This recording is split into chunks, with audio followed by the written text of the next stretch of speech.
Bugungi kunda jamiyatimizda tobora muhim ahamiyat kasb etayotgan tushunchalardan biri bu maromiylikdir. Bu cheklash yoki kamroq yashash emas, aksincha har bir ishda me'yorni bilish, imkoniyatni to'g'ri baholash va ongli qaror qabul qilish madaniyatidir. Ana shu g'oyani keng targ'ib qilish maqsadida Toshkent shahrida maromiylik umumxalq harakatiga bag'ishlangan Respublika ilmiy-amaliy konferensiyasi o'tkazilmoqda. Konferensiyadan ko'zlangan asosiy maqsad jamiyatda me'yor, mas'uliyat va muvozanatga asoslangan hayot madaniyatini shakllantirish, tejamkorlikni ommalashtirish, isrofgarchilik va dabdababozlikning oldini olish bo'yicha yangi yondashuvlarni ishlab chiqishdan iborat.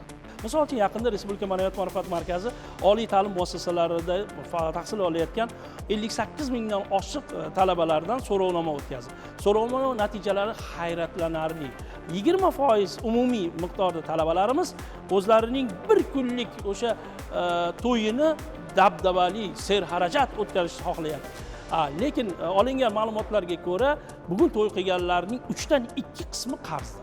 Shuningdek, konferensiyada O'zbekiston Milliy media assotsiatsiyasi bosh direktori Rahmatjon Umarov ham so'zga chiqib, raqamli muhitda maromiylik umumxalq harakati, tahdidlar va imkoniyatlar mavzusida ma'ruza qildi. U o'z ma'ruzasida raqamli makonda maromiylik tamoyillarini qaror toptirish, internet va ijtimoiy tarmoqlarda soxta va manipulyativ axborotlarning salbiy ta'siri va zamonaviy media platformalar orqali maromiylik g'oyalarini keng targ'ib etish masalalariga alohida to'xtalib o'tdi. Konferensiyada xalqaro tajribaga ham alohida e'tibor qaratilmoqda. Bugungi kunda respublikamizda ko'plab tashkilotlar hamkorligida aynan aholimiz, xalqimiz, jamoatchiligimiz o'rtasida maromiylik loyihasi o'z tartibida amalga oshirilyapti.